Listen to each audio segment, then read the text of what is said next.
রাজধানীতে বিক্রি হচ্ছে ফুটপাত। এসব দোকান থেকে মাসে ৫ থেকে ১ লাখ টাকা চাঁদা দিতে হয় ব্যবসায়ীদের। না দিলে হতে হয় হয়রানি এবং উচ্ছেদের শিকার। রাজধানীর ৩টি পয়েন্টে মাসে অন্তত অর্ধশত কোটি টাকা যাচ্ছে প্রভাবশালীদের পকেটে। প্রশ্ন হলো, কারা নিয়ন্ত্রণ করছে ফুটপাতের এই বিশাল সাম্রাজ্য? মেগাসিটি ঢাকা, যেখানে প্রতিনিয়ত বেড়েই চলেছে জনসংখ্যা। প্রয়োজনের তুলনায় রাস্তাঘাট কম, যানজটে নাকাল নগর জীবন। ফুটপাত দিয়ে চলারও কোনো উপায় নেই। জনবহুল এই নগরীর ফুটপাত দখল হয়েছে অনেক আগেই। রাজধানীর এই ফুটপাত ঘিরেই কোটি টাকার বাণিজ্য। কিন্তু কারা নিয়ন্ত্রণ করছে চাঁদাবাজির এই বিশাল সাম্রাজ্য, জানিয়ে অনুসন্ধানে এই যেমন মাসুম নামের এই ব্যক্তি বাণিজ্যিক এলাকা মতিঝিল আইডিয়াল কলেজের ফুটপাত থেকে টাকা তুলছেন, যেন হালখাতার দোকান খুলে বসেছেন। বাস্তবে কড়াই গন্ডায় বুঝে নিচ্ছেন চাঁদার টাকা। খানিক পর আরও একজনের চাঁদা তোলার দৃশ্য ধরা নিয়ে দোকান প্রতি ২০০ টাকা করে চাঁদা তুলছেন শাহজালাল সরকার নামের এই ব্যক্তি।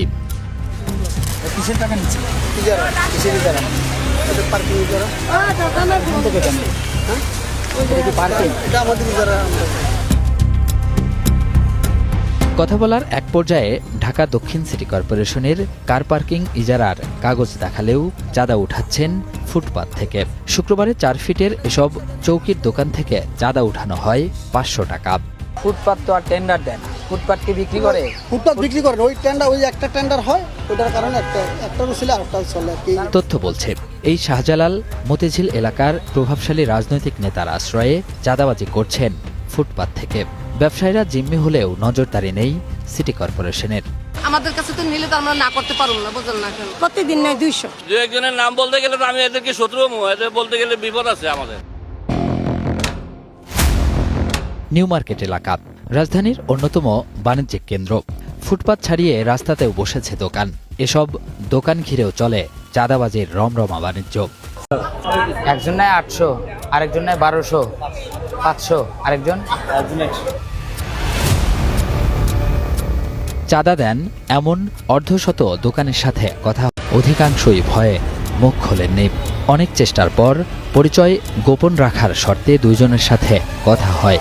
একটা হচ্ছে আপনার জাহাঙ্গীর পাটোয়ারি গ্রুপ, আমাদের সাথে আলমগীর জড়িত আছে, শুক্র জড়িত আছে, আরো 3টা গ্রুপ আছে। একটা হচ্ছে চঞ্চল গ্রুপ। চঞ্চলের ভাইয়ের নাম দিয়ে কোনো সময় সাদাত আসে, কোনো সময় আলামিন আসে, তার নাম দিয়ে এসে টাকা নিয়ে যায়। মিজান গ্রুপও তারা হচ্ছে একটা সাইড করে, তারাও একটা গ্রুপের সাথে জড়িত। আর আরেকটা গ্রুপ হচ্ছে গিয়ে আন্ডারগ্রাউন্ডের সাথে জড়িত।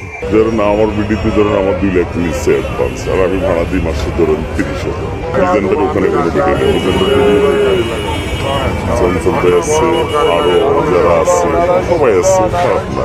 ওনারা রাজনৈতিক সংগঠনের লোক, ওনারা থাকবে।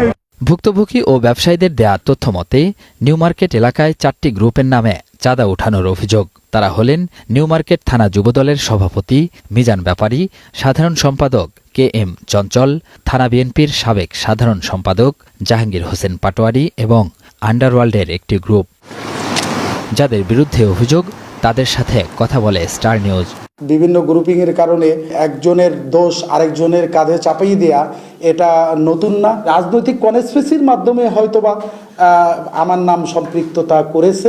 একদম মিথ্যে এবং বানোয়াট। 10টি টাকাও নিউ মার্কেট থেকে এখন বিচ্ছিন্নভাবে যদি ধরেন কেউ উঠায়, কেউ যদি আমার নাম ভাঙ্গিয়া কোথাও কোনো টাকা পয়সা বা হুমকি দুমকি কাউকে দিয়া থাকে, আমি বলবো ওই লোককে আপনারা বাইন্দা রাখবেন, অথবা সাথে সাথে পুলিশ খবর দিয়ে পুলিশে দিয়ে দিবেন। তথ্য বলছে, নিউ মার্কেট, গুলিস্তান ও মতিঝিল এলাকায় ফুটপাতে দোকান সংখ্যা আনুমানিক 30,000। এসব দোকান থেকে মাসে 5,000 থেকে 1 লাখ টাকা পর্যন্ত ভাড়া দিতে হয়। অধিকাংশ ফুটপাতের পজিশন বিক্রি হচ্ছে 50,000 থেকে 5 লাখ টাকায়। প্রতিদিন গড়ে দোকান প্রতি 500 টাকা করে নিলে মাসে চাঁদা উঠছে প্রায় অর্ধশত কোটি টাকা। পুরো রাজধানীতে চাঁদাবাজির এই বাণিজ্যিক বাজার কয়েকশো কোটি টাকা। লাইনম্যানদেরকে সহযোগিতা করে বসেরা। বস কারা? যখন যে দল ক্ষমতায় থাকে ওই দলের খারাপ প্রতিভয় লোকেরা। সরকার বদল হয়, চাঁদাবাজের বদল হয়, কিন্তু চাঁদাবাজি বন্ধ হয় না। বছর পর বছর ধরে চাঁদাবাজির এমন ঘটনায় পুলিশের ভূমিকা নিয়েও রয়েছে প্রশ্ন। একেবারে জিরো টলারেন্স, যে কোনো ধরনের অভিযোগ পেলে সাথে সাথেই আমরা প্রয়োজনীয় ব্যবস্থা গ্রহণ করবো। এক্ষেত্রে কোনো দল বা মত বা কোনো গোষ্ঠী এগুলো আমরা বিবেচনা করব না। ফুটপাত দখল আর চাঁদাবাজির অভিযোগে যখন বাড়ছে জনভোগান্তি, তখন কার্যকর পদক্ষেপ সময়ের দাবি।